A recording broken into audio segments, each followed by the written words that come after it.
السلام علیکم ورحمۃ اللہ وبرکاتہ۔ ان الحمد للہ نحمده ونصلي على رسوله الكريم اما بعد واشهد ان لا اله الا الله وحده لا شريك له واشهد ان محمدا عبده ورسوله۔ اعوذ باللہ من الشیطان الرجیم، بسم اللہ الرحمن الرحیم۔ قال اللہ ربی فی کلامہ المبین، محمد رسول اللہ والذین معه اشداء علی الکفار رحماء بینہم۔ میرے معزز دین اور مل اسلامی بھائی، اللہ رب العالمین کا بے پناہ شکر و احسان ہے کہ الحمدللہ الذی بنعمتہ تتم الصالحات، کہ اللہ رب العالمین نے مجھے صحابہ اکرام رضوان اللہ علیہم اجمعین، ان مقدس شخصیات کے تعلق سے کچھ باتیں قرآن و حدیث کی روشنی میں آپ کے سامنے رکھنے کا اللہ نے مجھے موقع دیا۔ اس پر میں اللہ تعالیٰ کا بے پناہ ممنون و مشکور ہوں۔ میرے بھائیوں، جیسا کہ آپ سبھی کو معلوم ہے کہ آج کا جو ہمارا درس ہے وہ صحابہ اکرام رضوان اللہ علیہم اجمعین کے تعلق سے ہے۔ قبل اس کے کہ میں اپنے درس کو شروع کروں، ہم اور آپ کے لیے اس چیز کا جاننا بے حد ضروری ہے کہ صحابی کہتے کس کو ہیں۔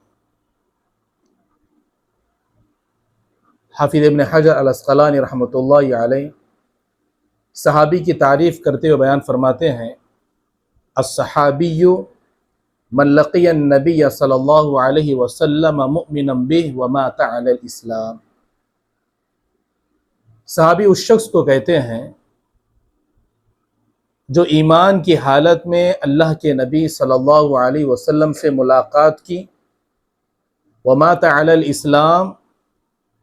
اور ایمان اور اسلام ہی کی حالت میں ان کی وفات ہوئی۔ تو یہ صحابی کی تعریف ہے۔ اور اس طرح جو بھی اللہ کے نبی صلی اللہ علیہ وسلم سے ایمان کی حالت میں ملے اور مرتے دم تک ایمان پر قائم رہے اور اسلام ہی کی حالت میں ان کی موت ہوئی، وفات پائے، وہ سارے کے سارے صحابہ ہیں۔ اور صحابہ یہ وہ عظیم شخصیات ہیں جن کے تعلق سے خود اللہ سبحانہ و تعالیٰ نے اپنے مقدس کلام میں ان کی تعریف کی ہے۔ اگر صحابہ اکرام رضوان اللہ علیہم اجمعین کی فضیلت کو، ان کے مقام و مرتبے کو اگر سمجھنا ہے تو ہم اور آپ کے لیے اتنا سمجھ لینا کافی ہے کہ وہ رب العالمین جو ہم اور آپ کا خالق و مالک ہے، رازق و مدبر ہے، اس اللہ رب العالمین نے تمام آسمانی کتابوں میں افضل ترین کتاب جو قرآن مجید ہے، اس میں ان شخصیات کا اللہ تعالیٰ نے ذکر کیا ہے۔ جیسا کہ آیت کریمہ میں نے آپ کے سامنے پڑھی، اس میں خود اللہ سبحانہ و تعالیٰ نے صحابہ اکرام کے تعلق سے بیان فرمایا کہ محمد الرسول اللہ، کہ محمد صلی اللہ علیہ وسلم یہ اللہ کے رسول ہیں۔ والذین معہ اشداء علی الکفار رحماء بینہم، اور محمد صلی اللہ علیہ وسلم کے ساتھ جو اصحاب ہیں، جو اصحاب نبی صلی اللہ علیہ وسلم ہیں، جو صحابہ ہیں، ان کے تعلق سے اللہ تعالیٰ نے کہا کہ والذین معہ اشداء علی الکفار، یہ کفر اور کفار کے ساتھ بڑے سخت ہیں۔ لیکن جب ایک صحابی دوسرے صحابی کے ساتھ، صحابہ آپس میں، ان کے تعلق سے اللہ تعالیٰ نے گواہی دیتے ہوئے کہا کہ رحماء بینہم، حد درجہ رحم دل ہے۔ جہاں اگر کفر کی بات آ جائے، کفار کا معاملہ آ جائے تو اس میں بڑے سخت ہیں، لیکن جب صحابہ میں آپس کا جب معاملہ ہوتا ہے تو حد درجہ اور رحم دل ہے۔ تو اسی لیے اللہ رب العالمین نے قرآن مجید کے متعدد مقامات پر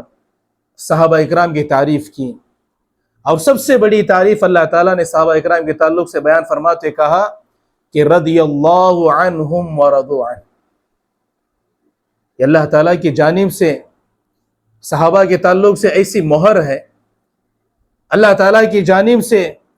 ان کے لیے ایک ایسا پیغام ہے کہ جو اللہ تعالیٰ نے صحابہ اکرام کے علاوہ کسی اور کے لیے بات اللہ تعالیٰ نے قرآن مجید میں بیان نہیں کی، تاکہ رضی اللہ عنہم، کہ اللہ تعالیٰ سارے صحابہ سے راضی، ان کے اعمال، ان کی نیکیاں، ان کی عبادتیں، ان کی دین کے لیے جد و جہد، ان کی قربانیاں، ساری چیزوں سے اللہ تعالیٰ ان سے راضی، ورضوا عنہ، اور وہ بھی اللہ تعالیٰ کی ذات سے راضی تھے۔ اور اسی طرح اگر دیکھا جائے صحابہ اکرام کی فضیلت کے لیے خود پیارے نبی صلی اللہ علیہ وسلم نے اپنی کئی احادیث کے اندر ان کی فضیلتیں، ان کے مناقب کو بیان کیا۔ اگر آپ چاہے سیاہ ستہ کو اٹھا لیں، بخاری، مسلم، ابو داؤد، ترمذی، نسائی، ابن ماجہ، اگر آپ بخاری مسلم بھی اگر آپ دیکھیں، مناقب صحابہ کے تعلق سے محدثین نے کئی صحابہ کی فضیلتوں میں احادیث کو بیان کی۔ اور اللہ کے نبی صلی اللہ علیہ وسلم، عبداللہ بن مسعود رضی اللہ عنہ فرماتے ہیں کہ اللہ کے نبی صلی اللہ علیہ وسلم سے پوچھا گیا کہ سب سے بہترین لوگ کون؟ تو پیارے نبی صلی اللہ علیہ وسلم نے کہا خیر القرون قرنی، زمانے کے اعتبار سے اور زمانے میں لوگوں کے اعتبار سے سب سے بہترین لوگ وہ میرے زمانے کے لوگ، یعنی میرے صحابہ ہیں، ثم الذین یلونہم ثم الذین یلونہم، اس کے بعد جو آئیں گے اس کے بعد جو آئیں گے۔ پیارے نبی صلی اللہ علیہ وسلم سے جب یہ سوال کیا جانا کہ سب سے بہترین لوگ کون ہیں،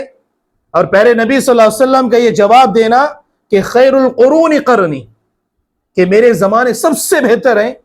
تو یہ پیارے نبی صلی اللہ علیہ وسلم کی بشارت، اللہ کے نبی صلی اللہ علیہ وسلم کی زبان مبارک سے نکلنے والے کلمات صحابہ کی عظمت اور ان کے مقام و مرتبے کو واضح کرتی ہیں۔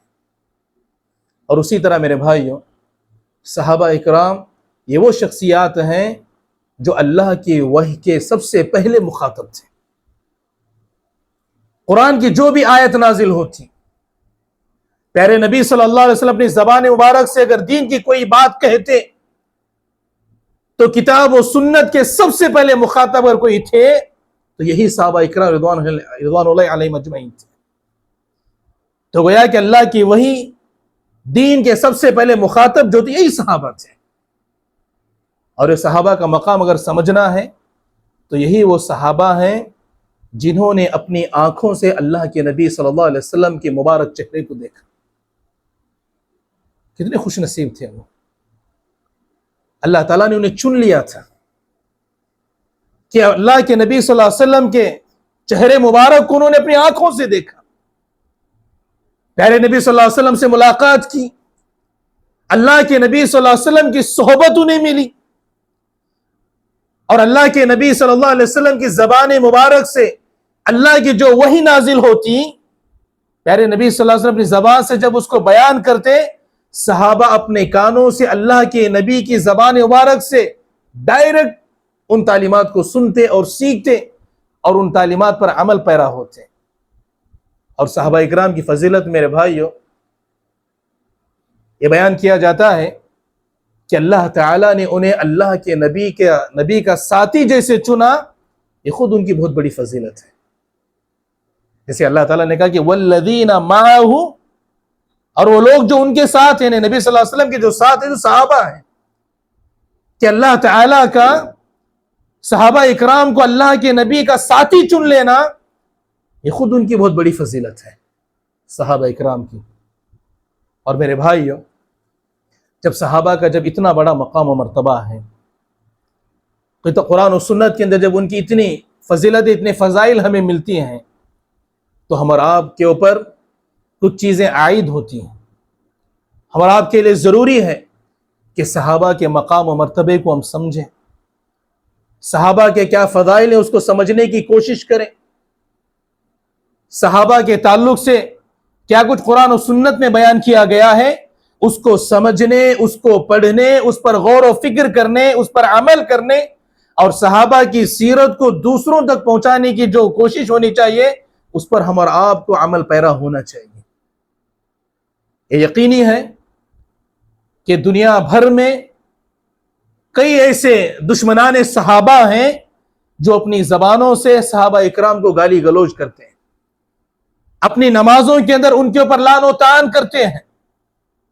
اپنے دلوں میں صحابہ کے تعلق سے بغض کو، نفرت کو، عداوت کو، دشمنی کو پالتے ہیں۔ لیکن اللہ تعالیٰ کا احسان ہے، اللہ کا بہت بڑا فضل و کرم ہے کہ اللہ رب العالمین نے ہم اور آپ کو اہل الحدیث میں سے بنایا۔ اہل الحدیث اس دور میں یہ زندہ اور تازہ جیتی جاگتی مثال ہے صحابہ اکرام کے منہج کی۔ صحابہ اکرام رضوان اللہ علیہم اجمعین پیارے نبی صلی اللہ علیہ وسلم کے زمانے میں ان کا جو منہج تھا یا جس طریقے پر وہ عمل کرتے، قرآن و سنت کی تعلیمات پر جس طرح وہ چلتے، الحمدللہ یہ اللہ تعالیٰ کا فضل و کرم، اللہ کا احسان ہے کہ اللہ تعالیٰ نے ہمیں اہل الحدیث میں سے بنایا، اور ہمارا بھی منہج صحابہ کا منہج، ہمارا طریقہ بھی صحابہ کا طریقہ ہے۔ اسی لیے ہو سکتا ہے کہ کل قیامت کے دن آج کی یہ مجلس، آج کا ہمارا یہ درس، اللہ سے دعا ہے، اللہ سے امید ہے کہ صحابہ اکرام کی فضیلت یا صحابہ کی عظمت کے تعلق سے جو درس ہے، اللہ تعالی ہم اور آپ کے لیے کل قیامت کے دن ہماری مغفرت اور نجات کا ذریعہ اللہ تعالیٰ بنا دے۔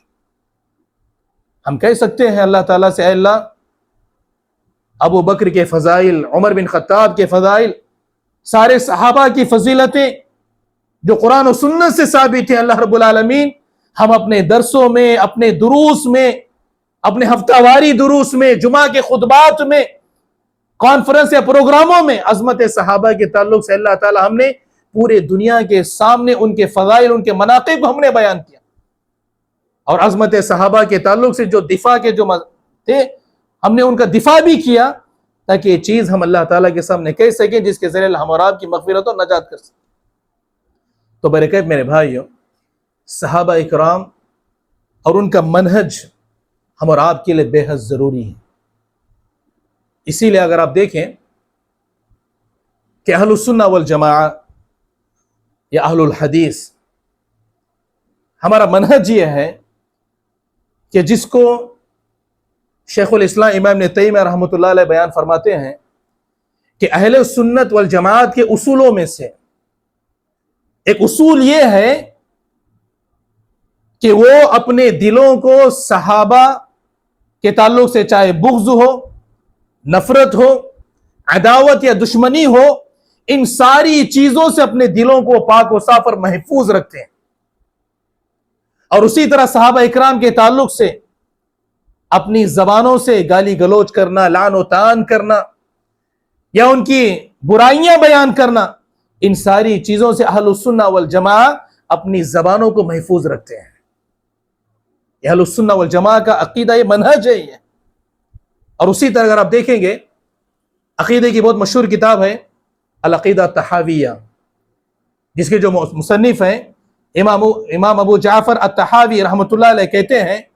کہ صحابہ کے تعلق سے کہ جتنے بھی صحابہ ہیں، اللہ کے نبی صلی اللہ علیہ وسلم کے سارے صحابہ سے ہم کیا کرتے ہیں؟ محبت کرتے ہیں۔ اہل السنہ والجماعہ اہل الحدیث کا یہ منہج ہے اور یہ عقیدہ ہے کہ اللہ کے نبی صلی اللہ علیہ وسلم کے سارے صحابہ، چاہے ابو بکر رضی اللہ عنہ، عمر بن خطاب رضی اللہ عنہ، عثمان بن عفان رضی اللہ عنہ، علی بن ابی طالب رضی اللہ عنہ، امیر معاویہ رضی اللہ عنہ، ان کے بیٹے یزید بن معاویہ رضی اللہ عنہ، چاہے امام حسین، امام حسن، امہات المومنین عائشہ رضی اللہ عنہ، امہات المومنین میں سے ام المومنین حفصہ رضی اللہ عنہ، یعنی جتنے بھی صحابہ ہیں ہم سارے صحابہ سے محبت کرتے ہیں، عقیدہ بیان کرتے وہ کہتے ہیں، اور آگے وہ کہتے ہیں کہ جتنے بھی صحابہ ہیں سارے صحابہ کی محبت، سارے صحابہ سے ہم محبت کرتے ہیں، اور کسی صحابی کی محبت میں ہم غلو سے کام نہیں لیتے کہ فلاں صحابی کی محبت ہے تو اس میں ہم غلو سے کام لیں۔ جس طرح ایک طبقہ ہے جو شیعہ ہے، جو صحابہ میں سے علی بن ابی طالب رضی اللہ عنہ کی فضیلت یا ان کی شان میں کتنا غلو سے کام لیتے ہیں، کہتے ہیں کہ یہ عقیدہ ہے کہ کسی صحابی کی محبت میں غلو سے کام نہیں لیتے، اور غلو سے کام لینا بھی نہیں چاہیے، کیونکہ سارے صحابہ سے محبت ہونی چاہیے. کسی ایک صحابی کی محبت میں غلو سے کام لینا نہیں چاہیے. اور اسی طرح وہ کہتے ہیں کہ سارے صحابہ سے ہم محبت کرتے ہیں، اور کسی صحابی کی محبت میں غلو نہیں کرتے، اور اسی طرح کسی صحابی سے ہم براءت کا اظہار نہیں کرتے کہ فلاں صحابی کو مانتے ہیں، فلاں صحابی کو نہیں مانتے، یا فلاں صحابی کی جو فضیلت اس فضیلت کو مانتے، فلاں صحابی کی جو فضیلت کو نہیں مانتے. اور آگے وہ کہتے ہیں کہ جو صحابہ سے بغض کرتا ہے، جو صحابہ سے بغض رکھتا ہے، ایسے لوگوں سے بھی ہم بغض رکھتے ہیں. اور جو صحابہ کا ذکر یا صحابہ کا خیر کے ذریعے سے وہ ذکر نہیں کرتا ہے،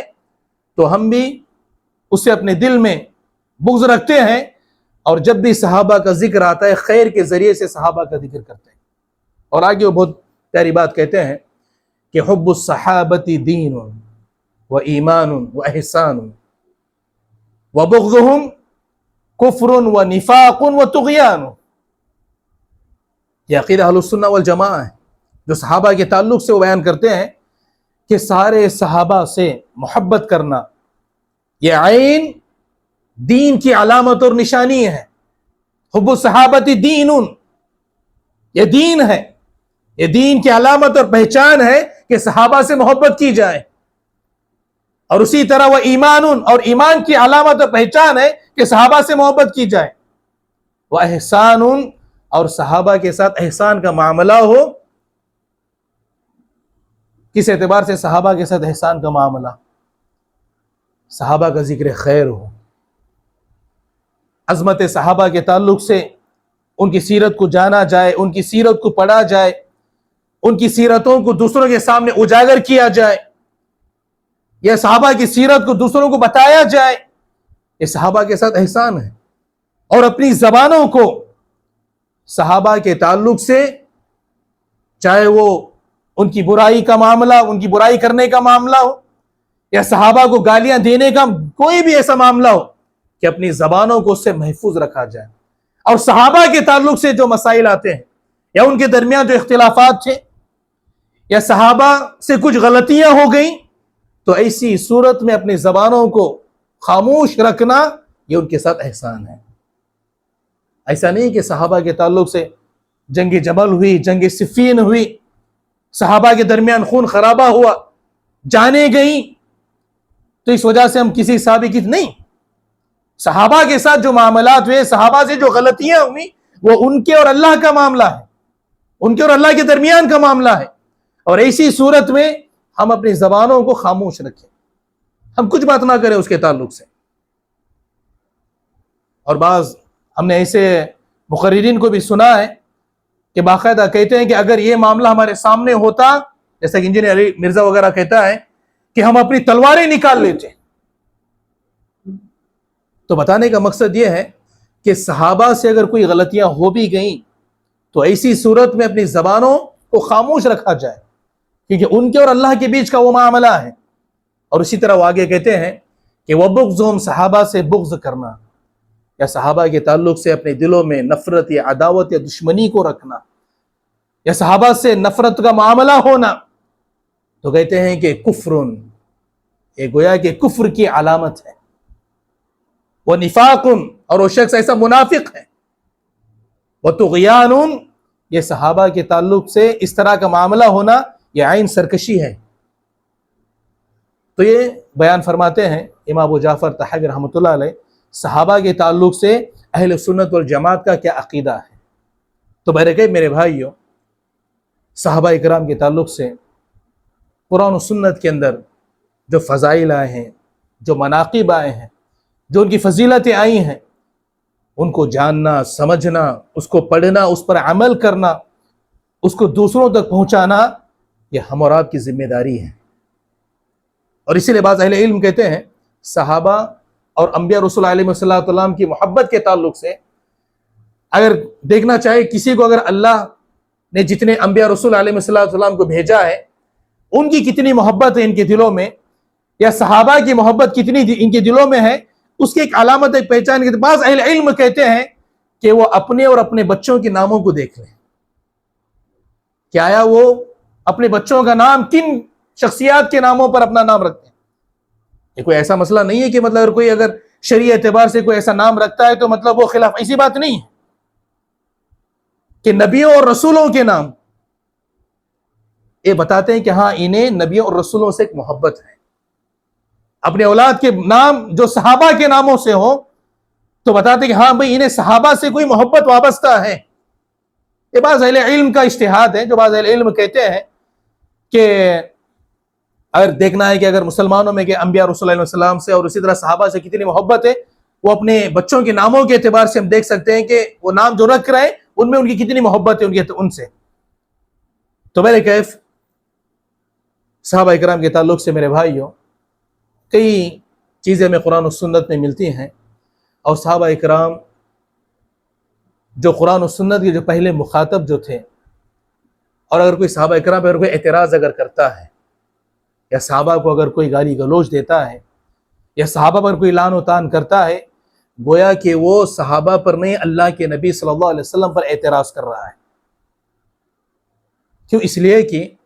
اللہ کے نبی صلی اللہ علیہ وسلم نے تو انہیں بشارتیں دیں. اللہ کے نبی نے ایک مجلس میں 10 صحابہ کو کہا کہ ابو بکر آپ جنتی ہیں، عمر آپ جنتی ہیں، عثمان آپ جنتی ہیں، علی آپ جنتی ہیں، ابو عبیدہ بن الجراح آپ جنتی ہیں. عشر مبشرہ اللہ کے نبی انہیں جنت کی بشارتیں دے رہے ہیں، اور اگر کوئی صحابہ پہ اعتراض کر رہا ہے تو گویا کہ اس کا اعتراض صحابہ پر نہیں اللہ کے نبی صلی اللہ علیہ وسلم پر اعتراض ہے. اور اگر کوئی صحابہ پہ اعتراض کر رہا ہے تو گویا کہ وہ اللہ تعالیٰ پر بھی اعتراض ہے، اس لیے کہ اللہ تعالیٰ ان کے تعلق سے اگر یہ کہے کہ رضی اللہ عنہم ورضوا عنہ، کہ اللہ ان سے راضی ہے، وہ اللہ سے راضی ہیں، تو پھر اگر کوئی صحابہ پہ اگر اعتراض کرتا ہے تو گویا کہ وہ اللہ تعالیٰ پر اعتراض کر رہا ہے. اور اگر کوئی اللہ پہ اعتراض کر رہا ہے تو عین وہ اس دین اسلام پر وہ اعتراض کر رہا ہے. کیوں؟ اس لیے کہ جو اللہ کا جو دین، اللہ کی جو شریعت، قرآن و سنت کا جو علم جو ہے، جو آج ہم اور آپ تک جو پہنچا ہے، اللہ کے فضل و کرم سے، اللہ کی توفیق سے، اللہ کے احسان سے، یہی وہ صحابہ اکرام کی جماعت ہے جنہوں نے اللہ کے اس دین کو سنا، سیکھا، عمل کیا اور اس کو محفوظ کیا اور اس کو اپنے پچھلوں تک انہوں نے پہنچایا. اور آج بھی اگر ہم اور آپ دین میں کوئی بھی اگر ہم عمل کر رہے ہیں، یا ہماری جو عبادتیں ہیں، ہماری جو نیکیاں ہیں، یا ہم جو اذکار جو کر رہے ہیں، یا ہماری جو عبادتیں ہیں، اگر آپ دیکھیں کہ اس امت پر ان کا کتنا بڑا احسان ہے صحابہ اکرام کا. ہماری ایک ایک عبادت، ہم اور آپ کی ایک ایک نیکی، ہم اور آپ کی زندگی کا ایک ایک عمل ہم جو کر رہے ہیں قرآن و سنت کی روشنی میں، اس کو قرآن و سنت پر عمل کرتے ہوئے، سمجھتے ہوئے، اس کو محفوظ کر کے اللہ کے احسان، اللہ کی توفیق سے جو ہم تک پہنچایا، یہی وہ صحابہ تھے. کوئی بھی ایک عبادت آپ لے لیں، 5 وقت کی صلوات اللہ نے قرآن اور حدیث میں نازل کیا اور اس کو محفوظ کیا صحابہ نے. اب دیکھیں کوئی بھی حدیث آپ دیکھیں، چاہے نمازوں کی حدیث ہو، روزہ یا صدقہ و خیرات کی حدیث ہو، زکوٰۃ حج کی احادیث ہو، دین اسلام کی کسی بھی مسئلے کی کوئی بھی حدیث کیوں نہ ہو، اگر آپ دیکھیں گے ہر حدیث کسی نہ کسی صحابی سے وہ مروی ہے. ہر صحابی سے وہ مروی ہے. ہم کوئی ذکر بھی کرتے ہیں یا کوئی عبادت ہم کرتے ہیں تو آپ دیکھیں کہ وہ جو قرآن و حدیث سے جو ثابت شدہ جو اعمال، جو نیکیاں، جو عبادتیں ہیں، اس کو محفوظ کرے کس نے؟ اللہ کا احسان ہے کہ یہی وہ صحابہ ہیں. اور اللہ کے نبی اور اللہ کے اس دین کی انہوں نے اتنی باریکی سے حفاظت کی کہ اگر آپ دیکھیں گے کہ بعض حدیثیں جو آتی ہیں کہ اللہ کے نبی صلی اللہ علیہ وسلم کے فضائل کے تعلق سے اگر آپ دیکھیں گے کہ اللہ کے نبی صلی اللہ علیہ وسلم بہت لمبے نہیں تھے، اللہ کے نبی صلی اللہ علیہ وسلم بہت پست قد بھی نہیں تھے، درمیانہ قد کے تھے. اللہ کے نبی صلی اللہ علیہ وسلم کے بال گھنگریالو نہیں تھے. اللہ کے نبی صلی اللہ علیہ وسلم کے داڑھی میں کچھ بال تھے جو سفید تھے، جس کو گن سکتے تھے. اللہ کے نبی مسکراتے تھے. تو یہ جو باریک باریک چیزیں جو اللہ کے نبی صلی اللہ علیہ وسلم کے تعلق سے جو بیان کیا گیا، ہم اس کو تو سنتے ہیں، لیکن کیا کبھی اس پر غور و فکر کرنے کی کوشش کرتے ہیں؟ اتنی باریکی سے اللہ کے نبی صلی اللہ علیہ وسلم کے تعلق سے صحابہ نے بیان کیا، مطلب یہ ہے کہ قرآن و سنت کا جو علم تھا اتنی باریکی سے انہوں نے اس کو محفوظ کیا کہ اللہ کے نبی صلی اللہ علیہ وسلم کی داڑھی کے بال اور اس میں اتنے سفید بال کہ ہم اس کو گن سکتے ہیں. اب سوچیں کتنی گہرائی سے انہوں نے اللہ کے نبی صلی اللہ علیہ وسلم کے چہرے کو دیکھا، پھر اس کو یاد رکھا، پھر اس کو محفوظ کیا، اور اللہ کے فضل و کرم سے آج وہ چیزیں ہم تک پہنچی ہیں. تو یہ ان کے احسانات ہیں صحابہ کے تعلق سے. اور میرے بھائیوں، صحابہ جو تھے اپنی زندگیوں میں انہوں نے کئی طرح کی قربانیاں دی. صحابہ کی فضیلتیں، صحابہ کے مناقب یا ان کی قربانیوں کے تعلق سے اگر ہم پڑھتے ہیں تو وقت ناکافی ہے. ایک دو تین مثالیں میں آپ کے سامنے رکھنا چاہتا ہوں کہ اگر آپ دیکھیں گے غزوہ تبوک کے تعلق سے، غزوہ تبوک جو سن 9 ہجری میں جو غزوہ ہوا، جس کو غزوہ اسرا بھی کہتے ہیں، بہت تنگی کا یہ غزوہ تھا. ایک تو سخت گرمی، سوار زیادہ، سواریاں کم، اور اتنی تنگی کے ساتھ یہ غزوہ ہوا کہ مان لیجئے کہ جس کو غزوہ اسرا بھی کہتے ہیں، بہت تنگی والا غزوہ. اس غزوے کے تعلق سے آتا ہے، اگر آپ دیکھیں گے اللہ کے نبی صلی اللہ علیہ وسلم نے جب اس غزوے کے لیے، اس جنگ کے لیے نکلنے کا اللہ کے نبی نے جب اعلان کیا، اب دیکھیں صحابہ اکرام اللہ اور اس کے نبی صلی اللہ علیہ وسلم کی اطاعت و فرما برداری کا جذبہ کس قدر ان کے اندر پایا جاتا تھا. اسی لیے صحابہ اکرام کی فضیلتوں میں بعض ہمارے جو کبار جو علماء ہیں، ہمارے جو اساتذہ ہیں، وہ نصیحتاً ہمیں یہ کرتے ہیں کہ صحابہ کی سیرت وقتاً فوقتاً ہمیں اس کو پڑھتے رہنا چاہیے. جس طرح قرآن کو ترجمے اور تفسیر کے ساتھ پڑھیں، جس طرح اللہ کے نبی صلی اللہ علیہ وسلم کی پوری حیات مبارکہ، نبی کی سیرت کو بار بار پڑھتے رہیں، جس سے انسان صراط مستقیم پہ قائم ہوتا ہے، گمراہ ہونے سے بچتا ہے، باطل عقائد، باطل فرقوں سے اللہ تعالیٰ کی حفاظت میں وہ ہوتا ہے، رائے ہدایت پر وہ ہوتا ہے. تو بالکل اسی طرح قرآن و سنت کو سمجھنے، قرآن و سنت پر عمل کرنے، قرآن و سنت پر غور و فکر کرنے، تو صحابہ کی سیرت کو بھی پڑھنا ضروری ہے. اس سے ایمان تازہ ہوتا ہے، اللہ اور اس کے نبی سے محبت بڑھ جاتی ہے، اللہ اور اس کے نبی صلی اللہ علیہ وسلم کی اطاعت و فرما برداری کا جذبہ زیادہ پیدا ہوتا ہے کہ وہ جس طرح اللہ اور اس کے نبی کی اطاعت کرتے ہیں، یا ان کے دلوں میں جو اللہ اور اس کے نبی کی حد درجہ جو محبت تھی، اللہ اور اس کے نبی صلی اللہ علیہ وسلم کی تعلیمات پر جس طرح مر مٹتے. اگر قرآن کی کوئی بات آ جاتی، نبی کی کوئی حدیث آ جاتی، تو فوراً سمعنا و اطعنا اس عمل پر وہ پیرا ہوتے. تو یہ چیزیں صحابہ کی سیرت کو پڑھنے سے یہ چیزیں ہمارے اندر بھی پیدا ہوتی ہیں. غزوہ تبوک کے بارے میں آتا ہے کہ جب غزوے کے لیے نکلنے کو کہا گیا، صحابہ نکلے. 3 صحابہ تھے جن کے پاس کوئی عذر نہیں تھا، لیکن اس کے باوجود قدر اللہ ما شاء فعل کہ وہ اس غزوے میں نہیں جا سکے. مرارہ بن ربی رضی اللہ عنہ، کعب بن مالک رضی اللہ عنہ، ہلال بن امیہ رضی اللہ عنہ، یہ 3 صحابہ تھے. غزوہ سے جب اللہ کے نبی صلی اللہ علیہ وسلم واپس لوٹے تو بعض منافقین تھے، انہوں نے بس کوئی اپنا کوئی نہ کوئی عذر سنا دیا. اللہ کے نبی صلی اللہ علیہ وسلم نے ان منافقوں کا ظاہری عذر سن کر کے انہیں چھوڑ دیا. اور جب ان 3 صحابہ کی جب باری آئی تو انہوں نے سیدھا سچائی سے کام لیا. سیدھے انہوں نے کہا کہ اللہ کے نبی کوئی عذر نہیں تھا، بس ہم نہیں نکل پائے. اللہ کے نبی صلی اللہ علیہ وسلم نے کہا کہ آپ اس غزوے میں شریک نہیں ہوئے، جب تک اللہ تعالیٰ کی جانب سے کوئی حکم نہ آ جائے تب تک آپ انتظار کریں. پھر اللہ کی جانب سے یہ حکم آیا کہ ان کا سوشل بائیکاٹ کیا جائے. کوئی بات چیت نہیں، کوئی لین دین نہیں، ٹوٹل ان کا بائیکاٹ کیا جائے. اب سوچیں، ایک انسان اگر جہاں لوگوں کے درمیان اگر وہ رہتا ہے، جس سماج و معاشرے میں رہتا ہے، اگر وہ پورا سماج و معاشرہ اس کو بائیکاٹ کر دے تو کیسی اس کی زندگی ہوگی. لیکن اس کے باوجود جب ایسا کیا گیا، جب انہیں پتا چلا کہ یہ اللہ کا حکم ہے، اللہ کے نبی صلی اللہ علیہ وسلم نے یہ کہا ہے، تو اس کو راضی برضا انہوں نے اس کو قبول کیا. ایسا نہیں کہ کوئی اور جرت انہوں نے کی. اللہ کا حکم ہے، اللہ کے نبی نے کہا ہے، فوراً اس پر عمل پیرا ہوئے، اور دوسرے صحابہ بھی جو تھے انہوں نے اس پر بھی عمل کر کے دکھایا. اور یہیں تک نہیں، اس کے بعد میں پھر یہ حکم ان کے لیے آیا کہ اب تم اپنی بیویوں سے الگ تھلگ رہے، بیویوں سے ملاقات کرنے کی اجازت نہیں ہے. حالانکہ شادی شدہ ہیں، بیویاں ہیں، ان سے ملاقات بالکل اجازت نہیں ہے. تو اس پر بھی انہوں نے عمل کر کے دکھایا، اپنے بیویوں کو اپنے میکے کو بھیج دیا.